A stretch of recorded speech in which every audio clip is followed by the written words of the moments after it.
Bien, pues les invito a abrir sus Biblias. Marcos, correcto. Marcos, capítulo 15. Y hoy vamos a terminar el capítulo... No vamos a terminar el 15. Todavía nos quedan unos versículos más para las semanas siguientes. Así que Marcos 15, 33 al 41. Como decía, vamos tan despacio porque el de este lo amerita, de no ir tan rápido, sino que podamos analizar todo lo que la palabra del Señor nos dice. En Marcos capítulo 15, versículos 33 al 41. Dice Marcos 15: Cuando llegó el mediodía, toda la tierra se sumió en tinieblas hasta las 3 de la tarde. Y a las 3 de la tarde Jesús clamó a gran voz: Eloi, Eloi, lama sabactani, que significa: Dios mío, ¿por qué me has desamparado?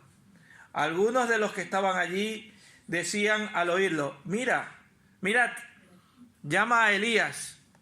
Uno de ellos corrió a empapar una esponja en vinagre, la puso en una caña y le dio de beber, diciendo: dejad, veamos si viene Elías a bajarlo. Mas Jesús, dando un fuerte grito, expiró. Entonces el velo del templo se rasgó en dos, de arriba abajo. Y el centurión que estaba frente a él, al ver que había expirado, clamó así y dijo: verdaderamente este hombre era el Hijo de Dios. También habían algunas mujeres mirando de lejos. Entre ellas se encontraba María Magdalena, María la madre de Jacobo, el menor, y de José, y Salomé. Estas mujeres eran quienes, cuando Jesús estaba aún en Galilea, le seguían y le servían. También habían otras muchas que habían subido con él a Jerusalén. Que el Señor bendiga su palabra. Padre, te alabamos, te glorificamos en esta mañana y te damos gracias por tu palabra, Señor, que nos has dejado como guía, como dirección a nuestras vidas. Oh Padre, en el nombre de Jesús, en esta mañana te pedimos tu bendición, que nos abras nuestro entendimiento, que podamos entender lo que tú tienes para nuestras vidas, Señor, y para cada uno de nosotros a través de la misma, Señor.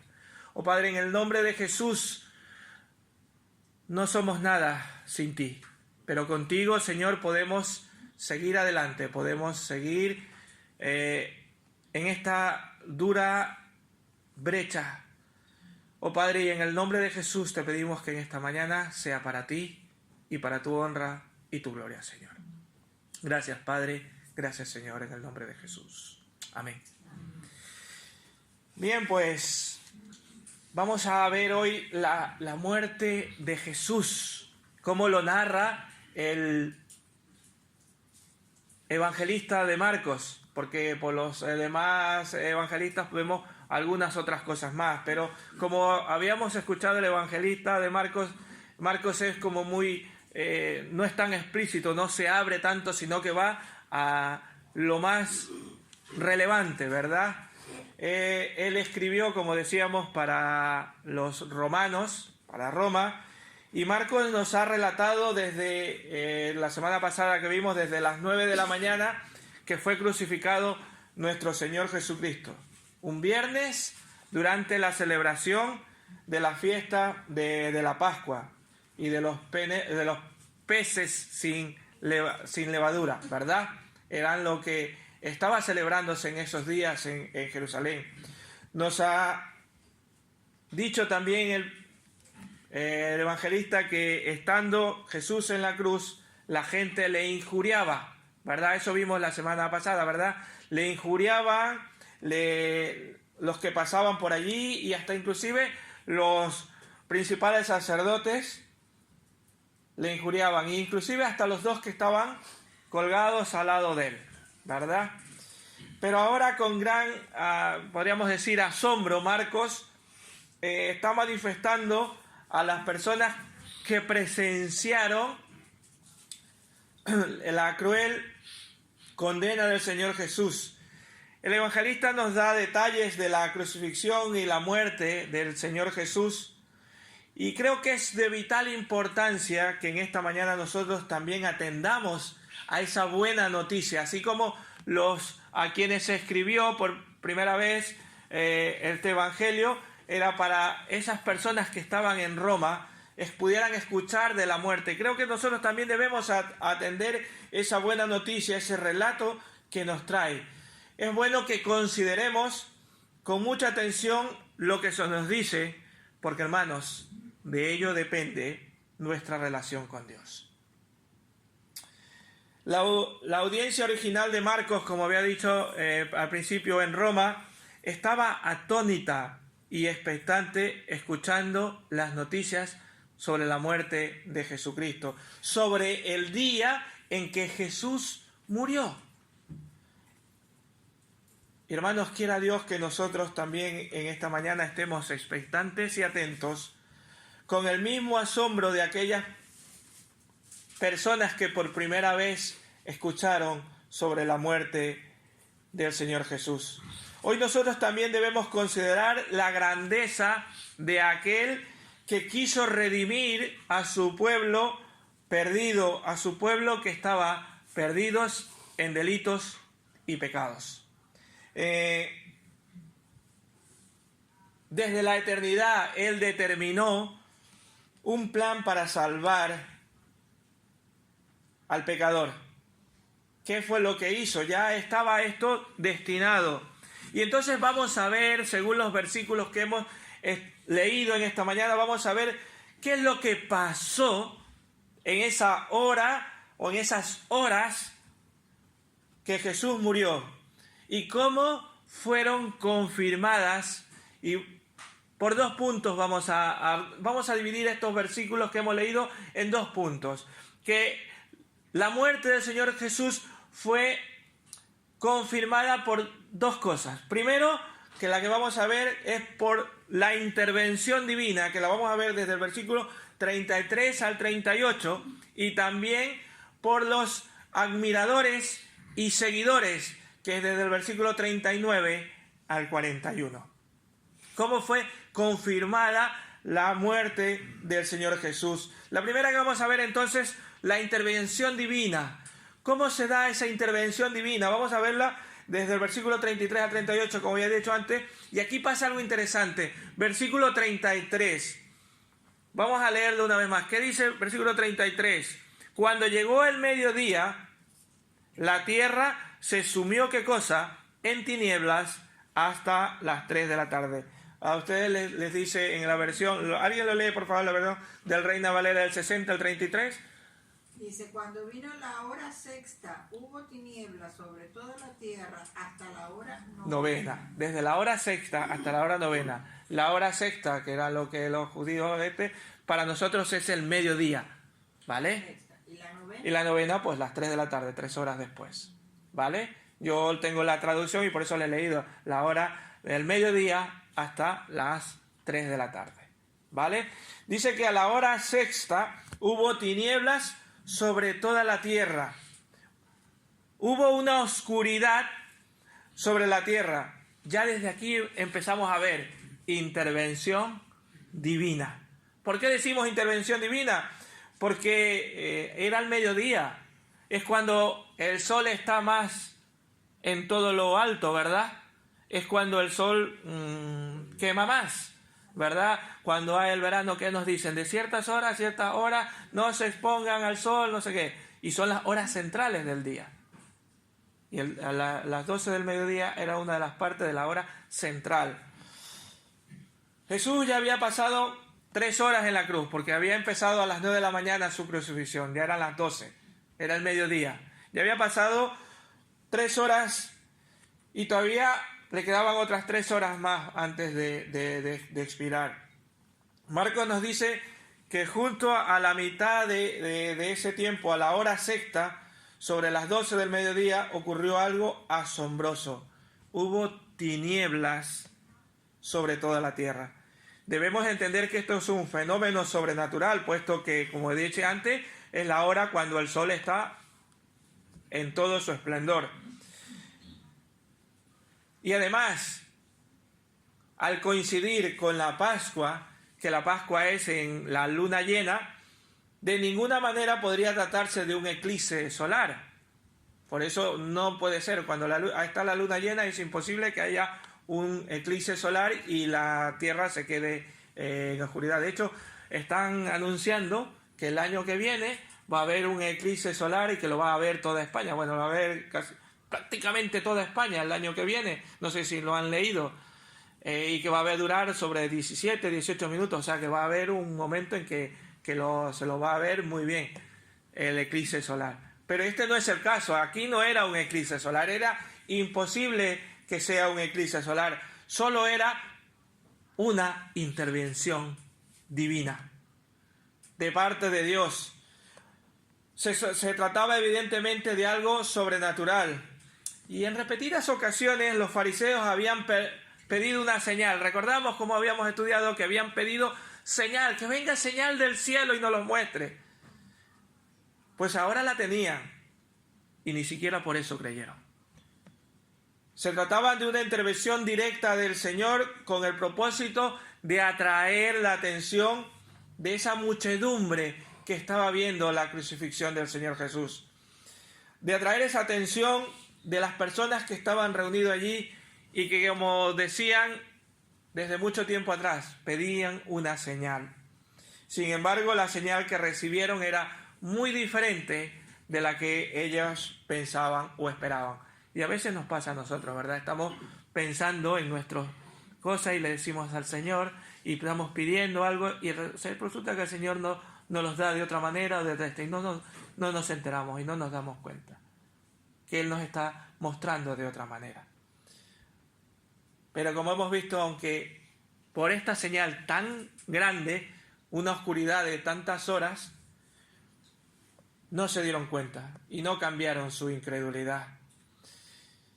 Una intervención divina. Pero dentro de esta intervención divina también hubo algo que hizo el Señor Jesús y dijo algo. Versículo 34. Yo le he llamado el grito de angustia. Porque Él dice que versículo 34, Dios mío, ¿por qué me has desamparado? De entre las tinieblas brotó ese grito de desamparo de Jesús, que a su vez se hacía eco en el Salmo 22. Si leemos Salmo 22, versículos 1 y 2, dice así, Salmo 22, 1 y 2, Dios mío, ¿por qué me has desamparado? ¿Por qué estás tan lejos de mi salvación y de las palabras de mi clamor? Dios mío, clamo de día y no respondes, y de noche y no hay para mí reposo. Ya estaban escritas estas palabras y el Señor Jesús se hace eco de esas palabras. Dios mío, ¿por qué me has desamparado? Aquí se describe la ruptura entre el Padre y el Hijo. Y hermanos, esto constituye un misterio imposible de explicar. ¿Por qué les digo esto? Porque Cristo era Dios. Recordamos, Cristo era Dios. Y como tal no podía haber ruptura entre la Trinidad, entre el Padre, Hijo y el Espíritu Santo. Son uno solo. ¿Verdad? Es imposible. Pero también era hombre. Y en esos momentos era hombre, ¿verdad?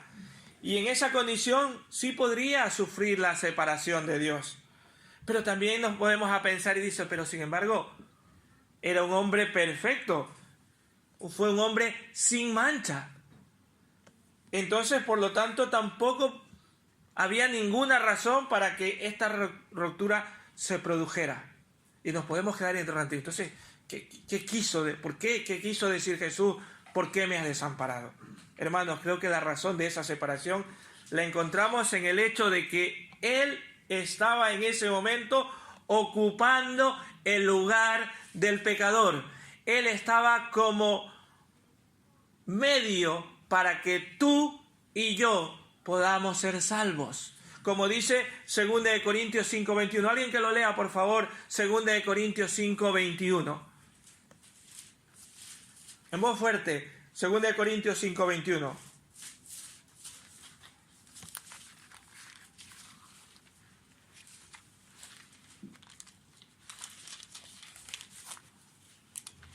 que no conoció pecado por nosotros, Dios lo hizo pecado, para que nosotros fuéramos hechos justicia de Dios en él. Amén.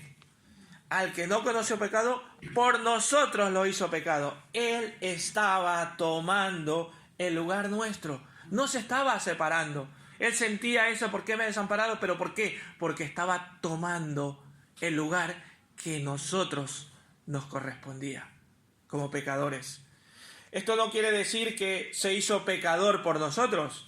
No, sino que se presentó como ofrenda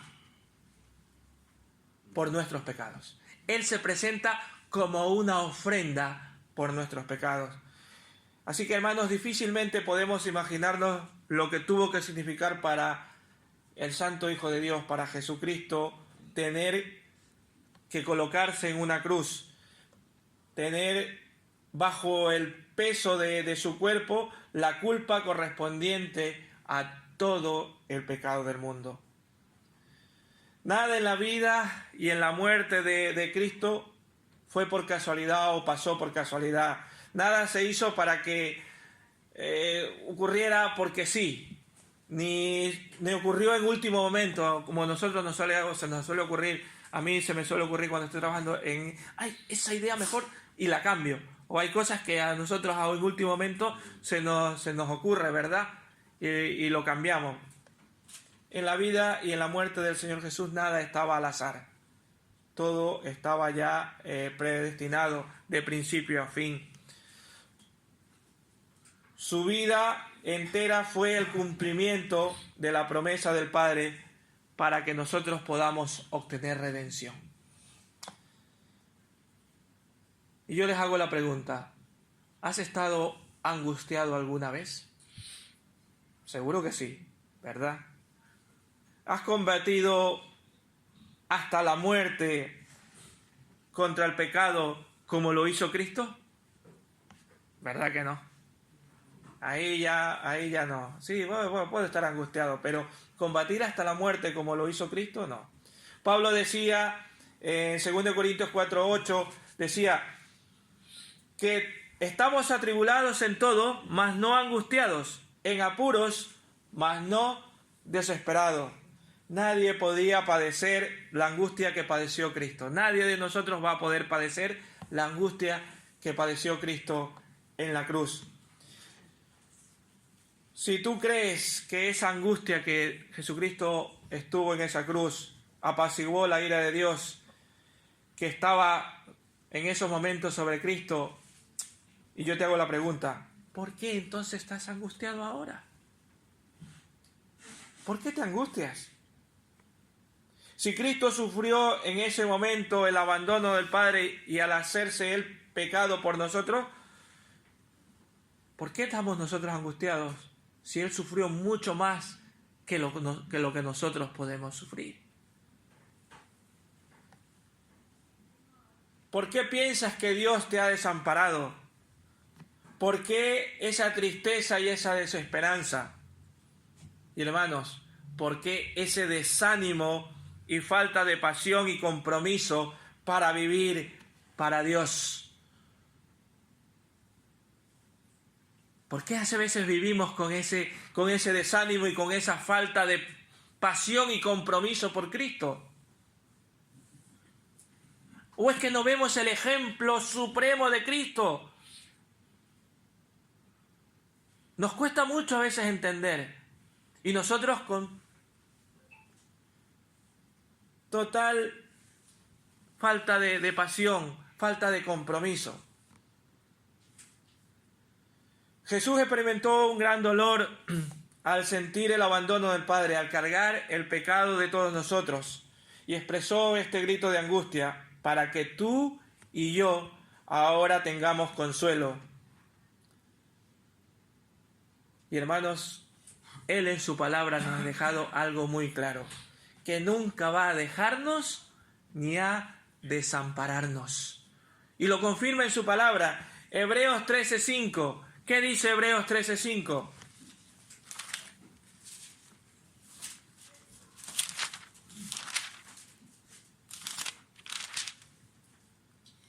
sean vuestras costumbres sin avaricia, contentos con lo que tenéis ahora, porque Él dijo, no te desampararé ni te dejaré.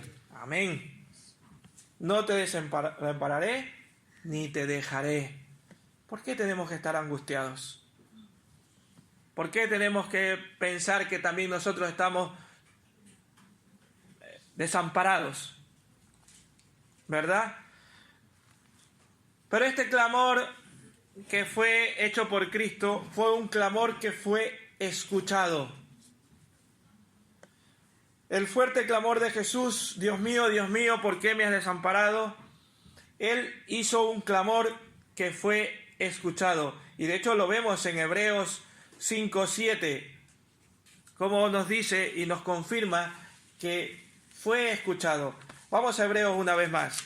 Hebreos 5:7 dice, y Cristo, textualmente lo dice, y Cristo, en los días de su vida terrena, ofreció ruegos y súplicas con gran clamor y lágrimas al que lo podía librar de la muerte. ¿Quién lo podía librar de la muerte? Su Padre.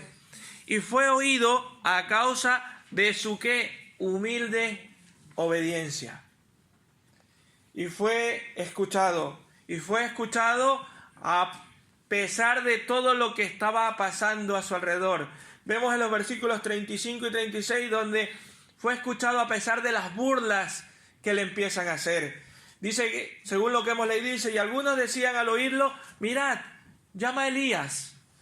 Se empiezan a burlar de él. Los presentes no entendieron el sentido del grito de Jesús. La gente no quiso entender que Jesús clamaba a Dios y burlándose dijeron que llamaba a Elías.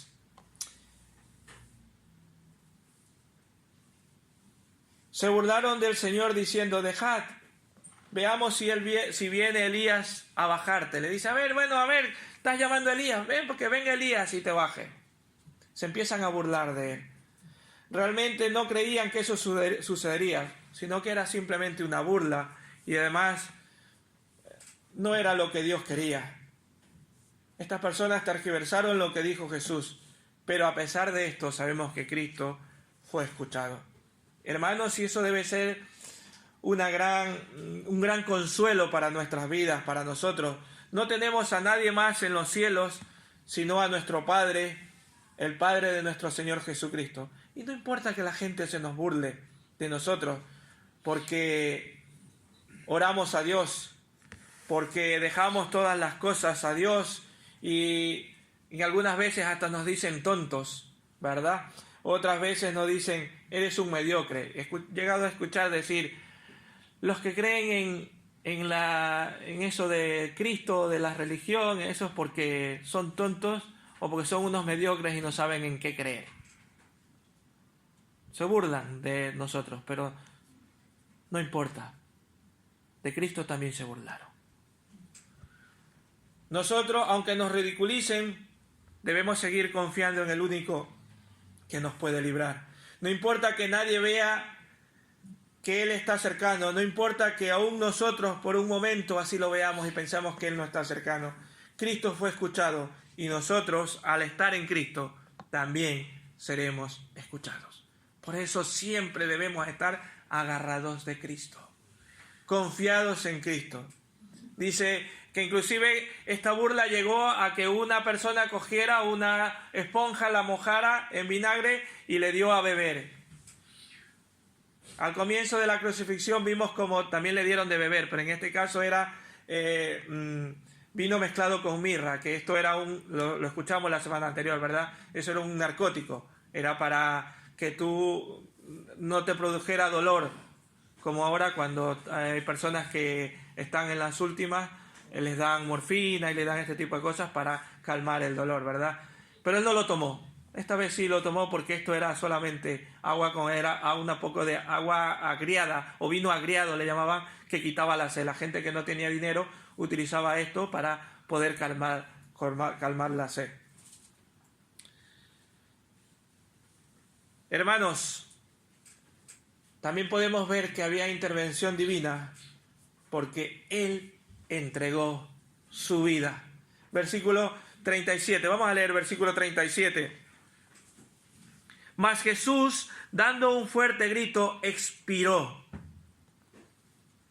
El verso 37 nos declara que luego de todas las burlas del padecimiento, de la agonía, Jesús, dando una gran voz, expiró. Aunque Marcos no explica lo que Jesús dijo o cuando dio esta gran voz, pero podemos verlo en los otros evangelistas. Por ejemplo, en Lucas 23:46 nos dice: entonces Jesús, clamando a gran voz, dijo: Padre, en tus manos encomiendo mi espíritu. Y habiendo dicho esto, expiró. Hermanos, no se apagó su vida poco a poco, como algunos comentaristas lo dicen, sino que la entregó a punto de que el centurión, admirado de esa maravillosa declaración, hizo una maravillosa declaración, aunque lo veremos más adelantito, esa maravillosa declaración, no nos vamos a adelantar. Pero aquel que podemos observar, no le quitaron la vida, sino que él mismo la dio en el momento adecuado, no cuando los demás pensaron. Por los pasajes paralelos sabemos que él encomendó su espíritu al Padre y luego murió. Quizás algunos pueden pensar que, y de hecho los pasaba, que en algunos gente que era crucificado eran días para ir muriendo poco a poco, en agonía. Pero él no, él le entregó cuando él lo quiso, cuando su Padre lo dijo. Y pasa algo más interesante: cuando él muere, cuando él expira, cuando él da ese grito y dice: en tus manos encomiendo mi espíritu, y murió, pasa algo sobrenatural otra vez, y por eso podemos decir que hasta aquí, en este último punto, donde vemos que se ve la intervención divina, pasa algo muy importante. Pasa algo que cualquier persona no lo puede hacer, porque sí. Versículo 38. ¿Qué pasa en el versículo 38? El velo del templo se rasgó. Ajá. Dice: entonces el velo del templo se rasgó de arriba abajo, en dos. Mientras el grito de Cristo todavía resonaba en el corazón de todos los presentes, en ese preciso momento, en el templo estaba pasando algo por intervención divina. El velo del templo se rasgó de arriba abajo. ¿Ustedes saben para qué servía ese velo del templo? Dividía el lugar santo del lugar santísimo, que nadie podía entrar, si solo el sumo sacerdote podía entrar una vez al año.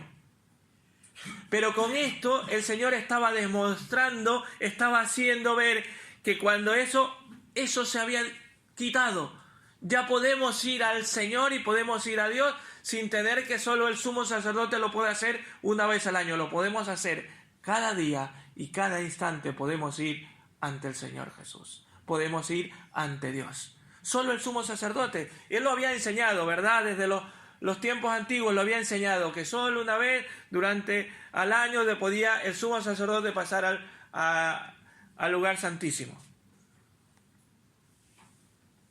Ese enorme velo que separaba a Dios en el interior del lugar santísimo se rasgó,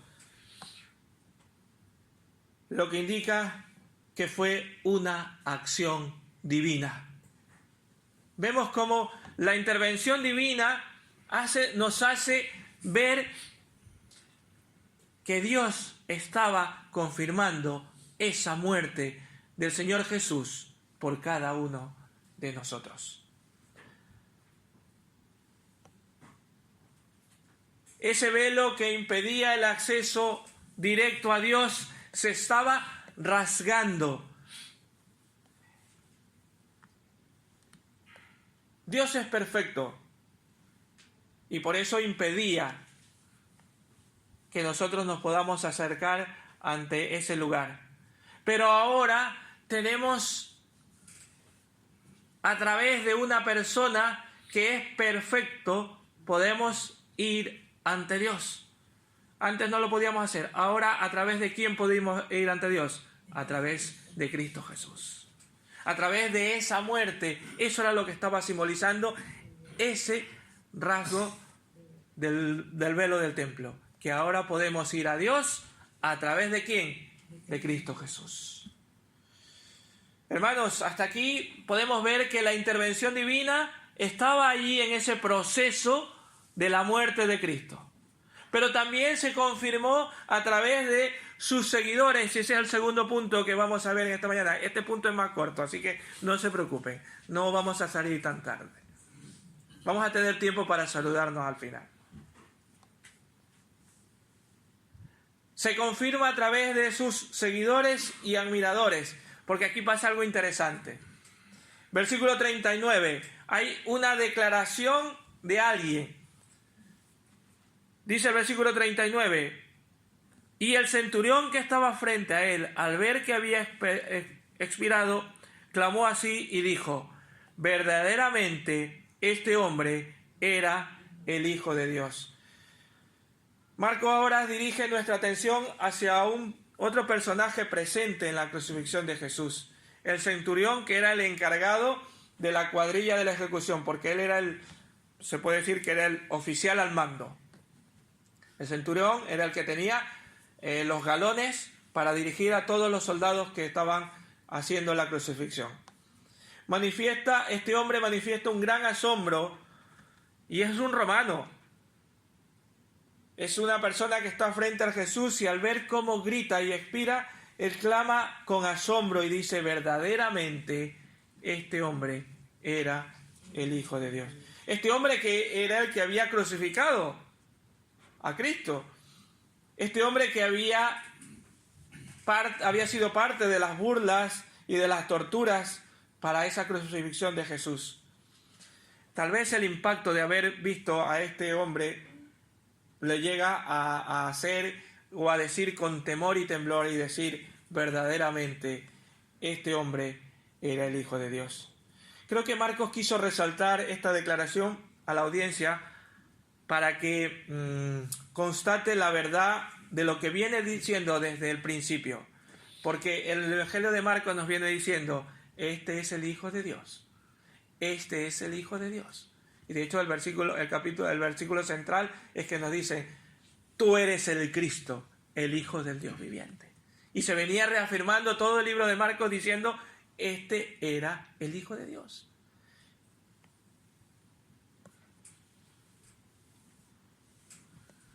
Cada hecho, cada relato que había venido Marcos diciendo, había venido confirmando eso. Y ahora lo estaba diciendo un centurión romano que no se había identificado como seguidor de Cristo.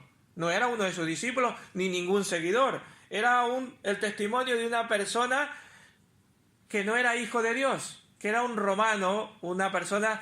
Los romanos eran muy paganos, tenían muchos dioses. Él, al ver ese testimonio, dijo, verdaderamente este hombre es el Hijo de Dios. Y yo te quiero hacer una pregunta en esta mañana. ¿Qué harás tú con este testimonio? Tú sabes, tú no eres un romano. Tú eres un hijo de Dios y sabes que Cristo verdaderamente es el Hijo de Dios. ¿Qué vas a hacer o qué harás tú con este testimonio? ¿Lo vas a dejar de lado? ¿Vas a seguir tu camino como si nada? Puedes seguir tu vida como si nada hubieras escuchado en esta mañana. Pero este hombre lo demostró asombrosamente y vio que este hombre había dado su vida y que había muerto. Hermano, ¿crees que puedes salirte con la tuya haciendo caso omiso al testimonio de Dios que ha dado a través de su Hijo Jesucristo? Eso es cosa tuya. El Señor te está invitando a que cojas ese testimonio, lo hagas tuyo. Él te está llamando y que hagas y puedas decir, como lo dijo este romano, verdaderamente este era el Hijo de Dios. Y si eres creyente, puedas decir a los demás, Cristo verdaderamente es el Hijo de Dios y quiere ser tu Salvador a todos aquellos que nos rodean. ¿Estás escuchando a Jesús, el Hijo de Dios? ¿Lo escuchas en lo que vives a diario en tu hogar, en tus labores cotidianas, en tus relaciones? ¿Estás actuando como Jesús quiere? Yo no lo sé si estás actuando como Jesús quiere, pero ¿qué vamos a hacer nosotros en esta mañana? ¿Estás confiando en lo que Jesús dice, promete y manda? Y lo tenemos aquí escrito, todo lo que el Señor quiere para nuestras vidas. Yo no sé si estás haciendo caso a la palabra del Señor o estás pasando por alto. Solo te quiero decir, recuerda que Él es el verdadero Hijo de Dios. Lo atestigua un romano, pero también lo atestigua y lo confirma la muerte del Señor Jesús una de sus seguidoras. Varias. Dice el versículo desde el 40 al 41 que habían algunas mujeres, ¿qué cosa? Mirando de lejos. Y yo le he puesto a esto la devoción de las mujeres. Jesús murió solo, en la ausencia de sus discípulos, en el silencio del Padre, porque él mismo dice, Señor, me has abandonado. Él estaba solo allí, pero había alguien o algunas mujeres, ¿qué cosa? Mirando de lejos. Estaban acompañando, y como vemos en los últimos versículos, estaban acompañando ¿desde dónde? Desde Galilea. Si vemos el mapa, estaban desde Galilea hasta Jerusalén. Habían bastantes kilómetros. Y ahora no hay los aviones, ni hay los autobuses, ni un coche, sino que la mayoría lo hacían caminando. Y lo habían seguido. Unas mujeres que lo habían acompañado desde Galilea, ayudándole con sus bienes y con sus trabajos. Y en este momento, aunque nada podían hacer por el Señor, pero seguían demostrando su amor y devoción con su simple presencia. Las mujeres no estaban en primera fila. Sí, no lo estaban. Estaban mirando de lejos. Pero a pesar de ello podemos decir que requería valentía. Y estas mujeres eran valientes porque estaban allí. Marcos menciona algunos nombres, ¿verdad? Dice algunos nombres. María Magdalena, María, ¿verdad? Dice algunos nombres, los menciona. Esos nombres seguramente eran reconocidos por la comunidad a la cual estaba destinado este libro de Marcos. Este evangelio estaba destinado y quizás por eso mencionó. Y al final pone también, dice, y algunas mujeres más que estaban allí. Fueron mujeres que de primera mano podían atestiguar la obra de Cristo, porque habían estado con Él. Porque vieron cuando fue crucificado, y como veremos más adelante, mujeres que también vieron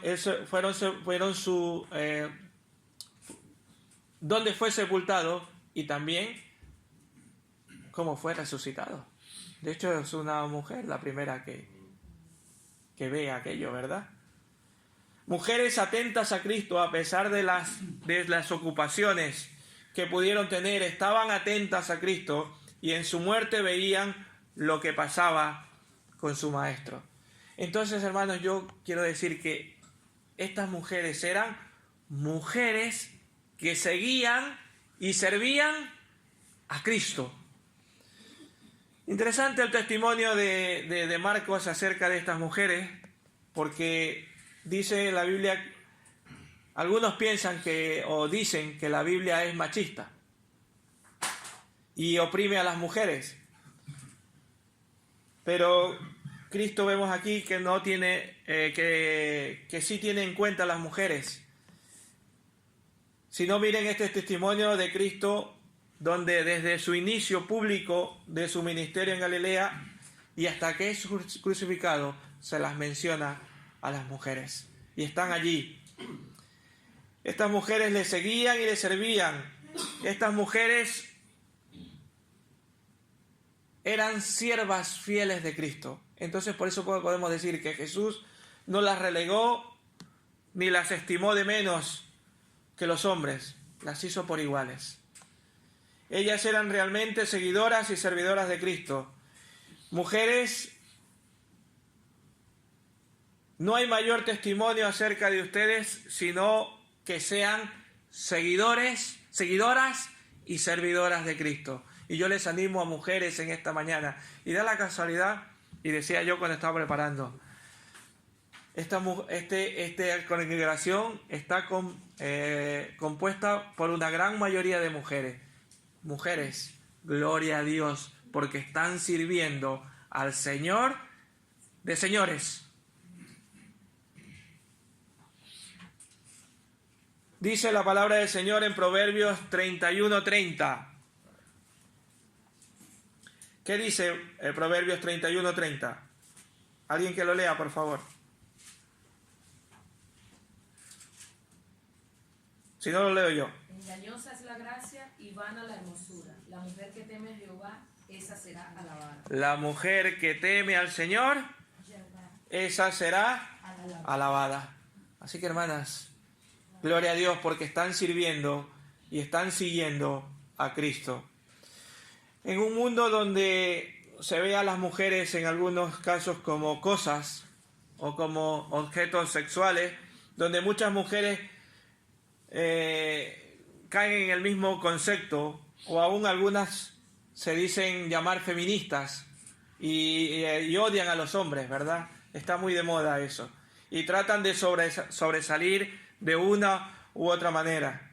Y hermanos, si hasta en la iglesia se pretende hacer eso. Pero lo que Dios manda no es eso. El Señor nos muestra que Él ve diferente a aquellas que han escuchado su voz y que le siguen y que le sirven, porque han sido transformadas y sus corazones están llenos de amor por Dios y por su obra. Mujer, no te dejes engañar por este mundo, no te dejes llevar por lo que dice este mundo. Cree en Dios, escucha a Cristo y desempeña tu rol como mujer. Seas soltera o casada, tengas hijo o no lo tengas. En donde Dios te ha colocado, puedes desempeñarte como seguidora y servidora de Cristo. Así que ánimo, mujeres, seguir adelante, que el Señor les va a dar la recompensa. Cumplir ese rol que el Señor les ha dado. Porque mujeres, por ti también murió Jesús en esa cruz. También eres parte de ese pueblo de Dios. Aunque en la época de Jesús la gente las consideraba menos valiosas o importantes, eso no es lo que dice el Señor y eso no es lo que Él determina. Tanto mujeres como hombres, todos necesitamos del mismo Cristo. Todos necesitamos de ese Señor y Salvador. Cristo murió en la cruz para darnos salvación a la mujer y al hombre. Necesitamos de su gracia para seguirle y servirle hasta el final. Hermanos, os quiero concluir en esta mañana recordando algunas cosas. El día que Jesús murió, ¿qué hubo? Oscuridad durante unas horas.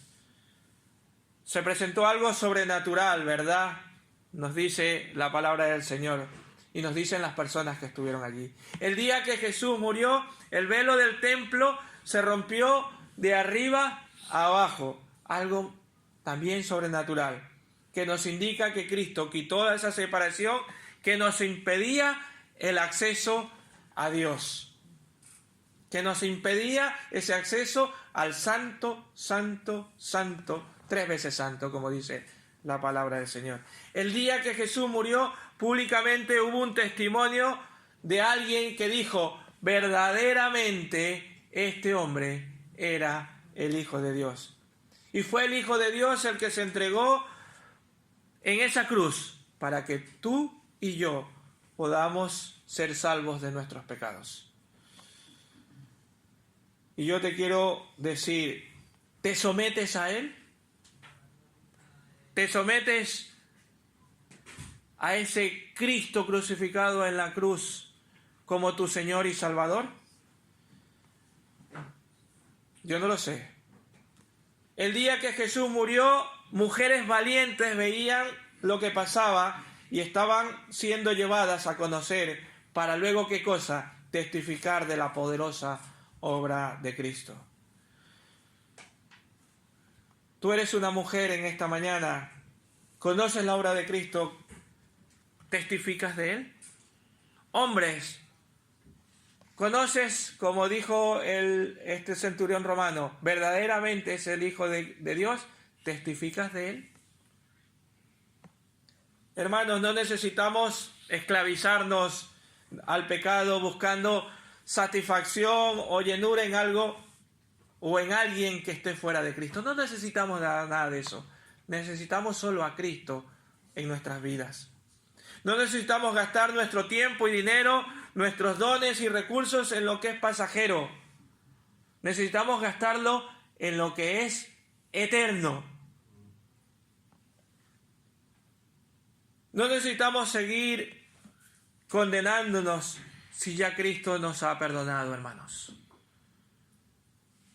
¿Por qué perdemos tanto tiempo y esfuerzo en las cosas vanas de este mundo? ¿Por qué no damos el tiempo, el dinero? Con esto no estoy diciendo que yo estoy pidiendo aquí dinero, por favor. No me vayan a malinterpretar. Cuidadito, van a salir de aquí. No, es que Freddy está diciendo que debemos estar dando todo nuestro dinero. No, yo no estoy hablando de eso. Pero sí perdemos en muchas cosas que no son verdaderas. Y nuestro corazón cada vez se va alejando más de Dios. ¿Por qué? Porque nuestro corazón está detrás de esas cosas vanas. Y no nuestro corazón no va acercándose a ese verdaderamente Hijo de Dios, que es Cristo Jesús. ¿Qué dicen tus palabras, tus hechos, tus actitudes acerca de Cristo? Hermanos, el día en que Jesús murió cumplió la promesa de nuestra redención. Rindámonos entonces a nuestro Dios, sigámosle y sirvámosle decididamente con amor. Eso es lo que les quiero dejar en esta mañana. Que nos olvidemos de todas esas cosas vanas. A ver, con esto no quiere decir que dejemos de estudiar, que dejemos de trabajar, pero que miremos dónde está nuestro corazón. ¿Cuánto tiempo le estamos dando a Dios? Le estamos dando nuestro tiempo a muchas cosas vanas que no nos ayudan a nada. Y perdemos tanto tiempo y después cuando queremos para Dios ya no tenemos tiempo. Es que no tengo tiempo, dice. Sí lo tenemos, pero no lo administramos, ni nuestro corazón está perteneciendo al verdaderamente Hijo de Dios. Así que, hermanos, yo les animo a que dejemos todo en esta mañana y sigámosle y sirvámosle decididamente con amor a ese que era verdaderamente el Hijo de Dios. Que el Señor les bendiga en esta mañana.